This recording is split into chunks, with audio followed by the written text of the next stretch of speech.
A good weekend for Pitt hoops, and the start of spring football is here today. We got a lot to talk about. Usually we try and pick one topic for the Morning Pitt, but today, to start your week, we got to go on both sides. We got to hit football and basketball. We got to recap the weekend for Pitt basketball, what it means for the Panthers going forward after a 25-point blowout win at Boston College, and they got 2 regular season games remaining. What do they need to do to make the NCAA tournament? We'll go over that. And then on the football side, what are we looking for today in the first practice of spring camp 2024? Pitt offensive staff, brand new Pitt offensive staff. What are we looking for out of those guys? What are we looking for out of the team? What are we going to be watching in the South Side later this morning? We got a lot to cover, so let's get right into it with the Morning Pitt here on a Monday morning on youtube.com/Panther-Lair.com. Yeah, it's Monday, but I don't think anybody has a case of the Mondays around here, right? I mean, you might, because there's a lot of other things that happen in life outside of Pitt sports. But in terms of Pitt sports, nobody's got a case of the Mondays, not after a 25-point road conference win like Pitt had at Boston College on Saturday, and then the start of spring camp in the South Side today. I mean, this is a good little run here for Pitt. This is a good time. You know, some days are better than others, and this is one of those days it's better than others. So we got a lot to talk about here on the Morning Pitt on youtube.com/Panther-Lair.com. You know the deal. This is our daily Pitt talk show, right? For about 20 minutes every morning. I give you a little bit of Pitt stuff to talk about. We recap everything that's been going on. We cover all the main Pitt topics, and we get you ready for the day, give you some Pitt stuff to think about, and we do it right here on youtube.com/Panther-Lair.com. So like this video and subscribe to our YouTube channel. You do that, you won't miss out on any of our Pitt video content, of which we have a lot. We have these Morning Pitt videos every day of the week. We have our weekly live show that we do every Wednesday night at 8 p.m. Me and Jim Hammett get together with you and talk about Pitt sports. We have our post-game shows that we do after every road basketball game. We did it after the Boston College game on Saturday night. We won't have one after the Florida State or NC State games, but beyond that, ACC tournament and whatever else comes, we will have post-game shows, and those are always a lot of fun. They were certainly fun on Saturday night. I talk, but also you get involved in the conversation as well in the chat screen with your comments and questions, and I always look forward to that. It's always a lot of fun to have those back and forth discussions. And then what else do we have? We have post-game press conferences, we have interviews, we have all those kinds of things. And then, starting today with spring football happening in the South Side, we'll have videos from practice and interviews and everything. We get a lot right here at youtube.com/Panther-Lair.com, so make sure you subscribe to the YouTube channel and like this video while you're at it. And then, of course, head over to the website, Panther-Lair.com, Pittsburgh.rivals.com, the most comprehensive source of Pitt sports news on the internet, football, basketball, and recruiting. You find it all at Panther-Lair.com and message boards to interact with other Pitt fans. All day, every day, Panther-Lair.com, Pittsburgh.rivals.com to get all your Pitt sports coverage. All right, let's start with the hoops side of things. Pitt blows out Boston College 95-60, just a dominating performance start to finish. Brief little stretch there where they were not in control, but then once they took control again, they didn't look back. And it really, I mean, there's so many superlatives from that game. I mean, you start with Bub Carrington just being outstanding. And Bub Carrington now is on a little bit of a run. I thought he hit a bit of a, I don't want to say a rock bottom, but I mean, he had a rough game at Wake Forest. He went 3 of 13, and he comes out and he gets 2 quick fouls against Virginia Tech in the first half of the next game. But then he came back, was really efficient, and played well in the second half against Virginia Tech. I thought he was really good at Clemson. He was Pitt's best player at Clemson. And then on Saturday night at Boston College, he goes out and scores 27 points, a career-high 27 on 10 of 18 shooting. He shoots 7 of 12 from 3, grabs 4 rebounds, and hands out 5 assists. Just an outstanding game from Bub Carrington. Played really, really well. Blake Hinson sort of quietly scores 19 points on 7 of 9 shooting, 3 of 4 from 3. But Hinson, like the biggest moment in this game, the point where the game truly turned, came with Hinson on the bench, because Blake Hinson picked up 2 fouls about 6 minutes, a little more than 6 minutes into the first half, and had to go to the bench. Pitt was up 12 at that point. Boston College rattled off a 12-2 run led by Quentin Post, who hit a 3 and then had, I think, 3 more baskets. So what's the math on that? He scored 9 points of a 12-2 run. And then Jeff Capel, in a moment of I don't know what, I'm not sure if Providence smiled upon him or what, but he put in Federico with Guillermo Diaz-Graham. And with those two on the court together, Pitt proceeded to rattle off a 19-9 run. Blake Hinson's on the bench, and you've got Guillermo and Federico playing together. And in that 19-9 run, those two guys scored 11 points.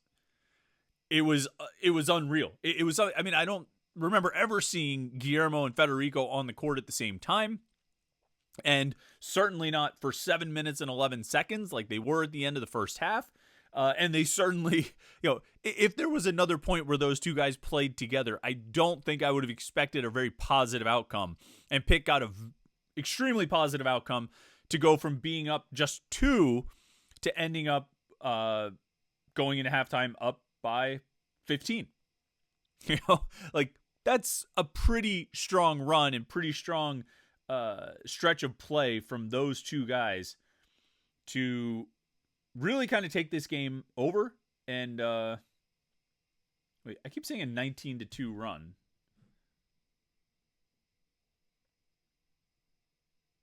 I think that's what it was. No, it was a 21. Anyway, our 19-9 run, but I think it was actually a 21-9 run. It doesn't matter. The point is Pitt blew them out and got a lot of great contributions from Guillermo and Federico playing together. Those guys combined for 16 points and 7 rebounds. Guillermo only had 1 rebound, but he also had 2 assists.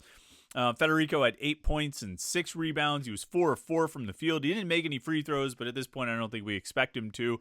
Jalen Lowe was pretty great in that game as well. 12 points. 4 of 10 from the field, but he also had 6 rebounds and 9 assists with just 2 turnovers. It was an outstanding performance from Pitt, shooting 54% from the field, 53% from 3, 80% from the free throw line, although they only attempted 10. There weren't a lot of foul shots in this game, only 14 between the two teams. But it was exactly the kind of bounce-back performance you wanted to see from Pitt after, a tough loss. A tough loss at Clemson, a disappointing loss at Clemson, a game that they feel like they let get away, and they're not wrong about that. It was a tough loss, and they end up bouncing back with a huge win, a 25-point win in a conference game on the road. I think as of yesterday morning, I think that win bumped them up 5 spots in the net rankings. And I just look at it like this, because inevitably we come down to the question of what's it going to take to get into the NCAA tournament. Is Pitt out of the NCAA tournament? Are they on the bubble? Are they close to the bubble? Are they moving up? Are they first 4 out or last 4 out or next 4, whatever they are? I look at it like this, all right? Basically, since that game at Duke, okay, you're looking at 12 games. And they're 10-2 in that stretch, with the losses being the Wake Forest game. Or, no, I'm sorry, they're 9-3 in that stretch. They had the loss at Miami, the loss at Wake Forest, and the loss at Clemson. So since they turned that corner, went to Duke and won, they've also won at Virginia, and they suffered 3 losses, all 3 on the road in conference games. 2 of those 3 being quad 1 games at Wake Forest and at Clemson. I would contend that over the course of those 12 games, they've only really played 1 bad game. And that was the Wake Forest game. Miami, they could have played better. They let that one get away. Clemson, they could have played better. They let that one get away. Wake Forest was really the only bad game they played over that stretch of 12. And I think, I feel like every year we hear that the selection committee is looking at different things. Well, it does matter how you finish. It doesn't matter how you finish. The whole resume, the last 2 months, whatever. If I'm selecting the teams that are going to create the best tournament right now, and maybe that's not always the goal, but if I'm selecting the teams that are going to create the best tournament right now, I want to know who's been playing the best, who's playing well, and not just over the last week, but over a significant stretch. And if they go out and they beat up on Florida State tomorrow night, and they beat up on NC State on Saturday, you're going to have a team that, potentially through its final 14 games really just had 1 bad game. And they'll end up being 11-3 over those 14 games, but really with only 1 bad performance where you say, wow, they just look bad. They don't look like a tournament team. They've looked like a tournament team in every other game so far since that Duke game. Since they went to Duke and won, they have looked like a tournament team.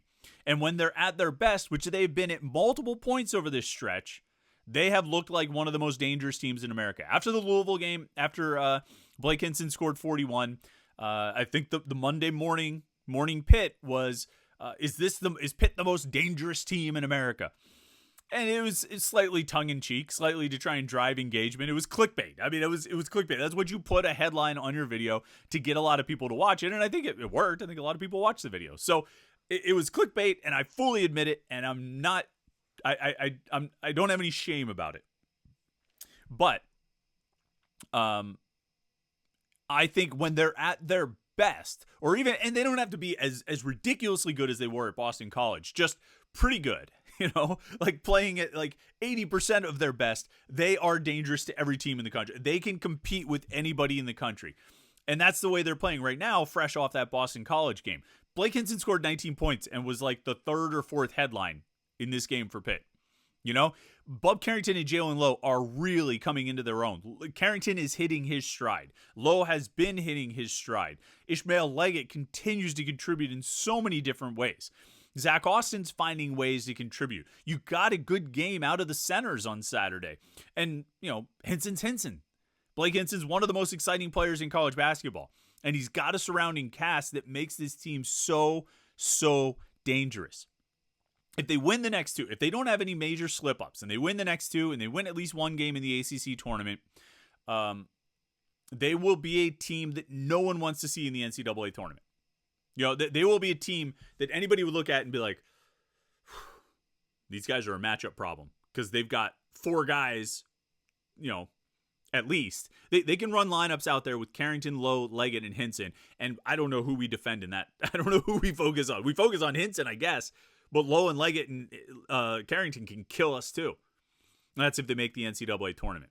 And we had a long discussion about this on the post-game show on Saturday night, so I'm not going to belabor the point too much. I'm not going to spend too much time on it. But, look, I think the best number one, you have to win these next two regular season games. You got to beat Florida State. You got to beat NC State. You can't take a loss to either one of those teams at home. If you do, it's done.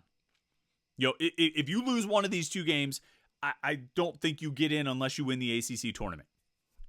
Okay, so that's where it has to start. You have to win those two games. Now, it'll be interesting to see where they end up in the seeds for the ACC tournament.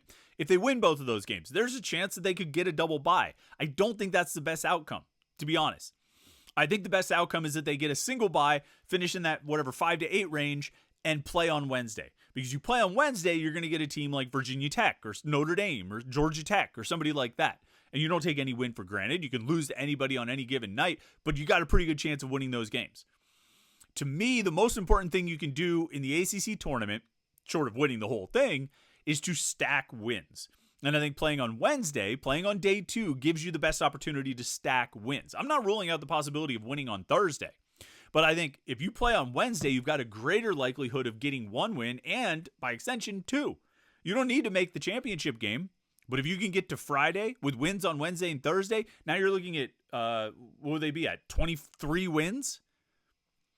With a handful of really good quad 1 wins, a couple of really good road wins, and some success in the ACC tournament, in addition to playing as well as anybody down the stretch. Because if you do that, right, if you get to Friday with 2 wins in the ACC tournament, with wins on Wednesday and Thursday, now, I would say about 14 games, you were 11-3, assuming you meet Florida State and NC State. Now you're up to like 16 games where you're 13-3 over your last 16. And maybe you lose on Friday and you're 13-4 over your last 17 games with not many bad games in there. Maybe one, depending on what happens in the ACC tournament. You make your case then. And I think it'd be really hard to keep Pitt out in that scenario. Beat Florida State and NC State. Hope you get that single bye and not the double bye. Win 2 games there. You should be in. They're not out of this yet. I don't think you can count them out. And I have to think they'd be a team, or they are a team that should be attractive to the selection committee if they keep playing well. Because you're talking about like a 17-game stretch under that scenario I just laid out there. And whether we're talking about 15, 16, 17 games, that's not a small sample size. That's not just, hey, this team won, every game in the last 2 weeks. That's a team that's playing well, has grown and developed, and I think there has to be some credit for that. That's more than half the season, or right around the halfway point of the season. Like your second half of the season, because what they played at that point, 34, 35 games, you're talking about 17 and 35. That's how you build your case. If Pitt wants to build their tournament resume and get themselves in, They have to beat Florida State, beat NC State, win 2 games in the ACC tournament. Can they get in with only 1 win in the ACC tournament? They can, but I think you give yourself a much better chance if you get that second win. All right, let's talk a little spring camp here for the last few minutes. I ended up talking basketball longer than I expected to, but, that'll happen when you're fresh off a 25-point win. But it's spring football. It starts today in the South Side. Pitt will be practicing this morning for a few hours. They got 3 practices this week, today, Wednesday, and Friday. Then they're off for a week for spring break, and then they're back at it more or less Tuesday, Thursday, Saturday every week through April 13th when they'll have the spring game at Acrisure Stadium. So what are we looking for? What are we going to learn? What are we going to find out this spring? I mean, you want me to be honest? We're not going to find out a lot. I've said this before. I mean, it's not like I'm breaking new ground. It's spring football, and there's only so much you can really learn. It's only so much that the coaches will learn in spring football.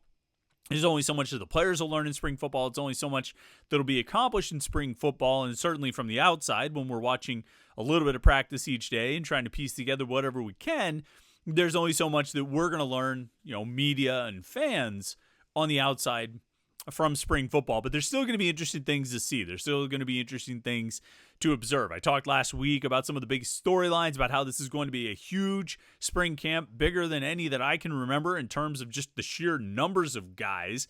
We expect them to have 81 scholarship players available in spring camp or on the roster in spring camp. Some of those guys might not be available due to injury or surgeries or those kinds of things that happen in the offseason. But that's about 20 guys more, maybe 25 more than they typically have on scholarship in spring camp. It's a huge number and not what you usually see. And so that's going to create, I think, some interesting depth competitions and interesting situations.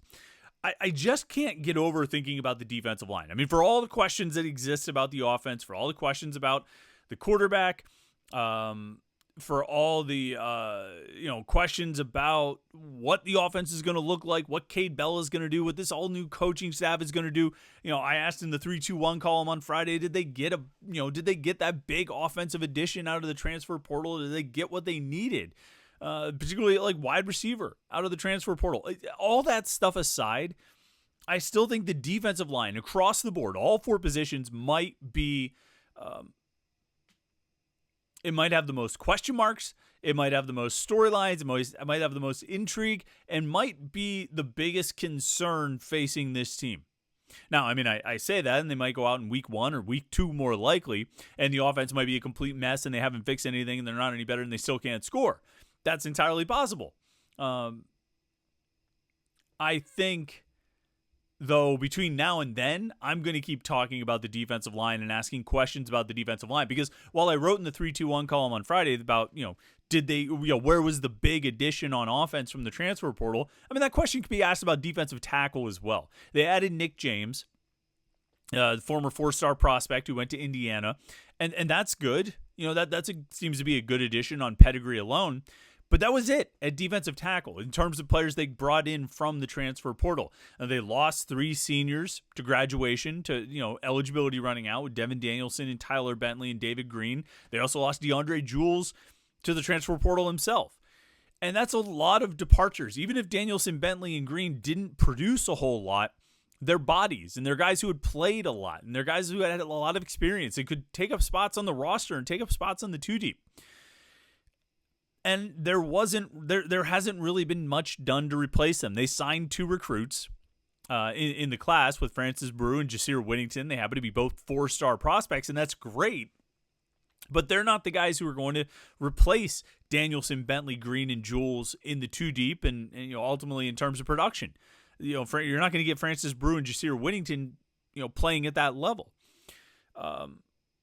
And so that's a big concern because the guys they're going to be relying on at defensive tackle, I mean, you're talking about Elliot Donald, who hasn't really done anything. Sean Fitzsimmons, who hasn't really done anything. Nick James, who's coming in as a transfer, and I think there's an open book there.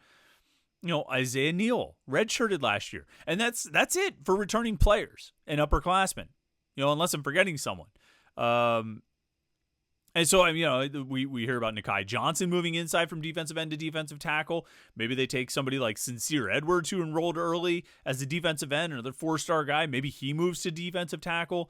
They're going to have to make adjustments just to sort of fill out the 2 deep or to be able to go 3 deep at the 2 defensive tackle positions. For my projected depth chart heading into spring camp, for the starters, I picked Fitzsimmons and Donald because I don't know who to pick. Yeah, like I don't know who the projected starters should be or will be, and I don't know what the projected 2 deep will look like. There's not that many guys to choose from, but I don't really know who the coaches will ultimately go with. And then a defensive end, I mean, there are fewer questions, but still some questions. I mean, Dayon Hayes, okay. And then returning seniors, Nate Temple and Bambrima. Nate Matlack comes in as a transfer. Okay, but, it hurt to lose Sam Okunlola. I mean, he was a really promising young defensive end, and losing him takes that's a blow. That's a big blow. And they're going to have to find production from the front 4, particularly off the edge, but also from the tackles that they really didn't get last year. And that's going to be tough. I think it's going to be tough because when you look at, and I guess they brought in David Ojebwe, the transfer from Clemson, but he's very young, and we'll see what he's ready to do and ready to contribute. But I think they needed a lot of help on the defensive line from the transfer portal, and they added 3 guys, and that's good, but it still almost doesn't feel like it was enough because I got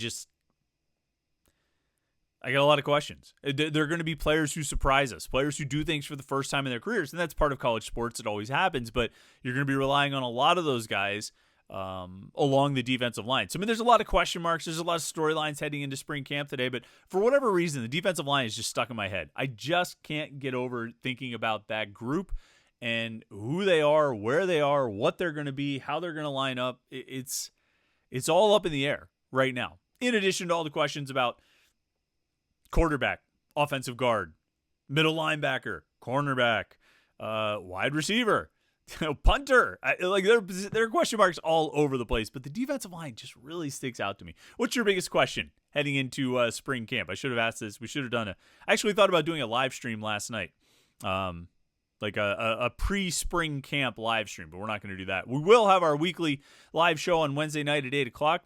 Still planning for 8 o'clock. We might have to move that one back to 8:30. I'll let you know. I'll keep you posted. But we will have our live stream on Wednesday night. Me and Jim Hammett will get together with you right here on youtube.com/Panther-Lair.com. We'll have these Morning Pitt videos every day of the week, Monday through Friday. And then a little bit later today, we'll have video from practice. We'll have post-game practice interviews and Pat Narduzzi and players and coaches. All kinds of coverage from spring camp right there. Right here at youtube.com/Panther-Lair.com and right there at Panther-Lair.com, Pittsburgh.rivals.com. So make sure you tune in for that. Stay tuned to all of our Pitt video content. youtube.com/Panther-Lair.com. Like and subscribe. And then check out the website, Panther-Lair.com. Thanks so much for tuning in today. I hope you had a great weekend. You probably did, given the results of Pitt's basketball game on Saturday night. Lots of training camp and basketball coverage coming your way at Panther-Lair.com, so make sure you stay tuned for all of it. Have a great Monday, and we'll talk to you tomorrow for the Morning Pitt right here on youtube.com/Panther-Lair.com.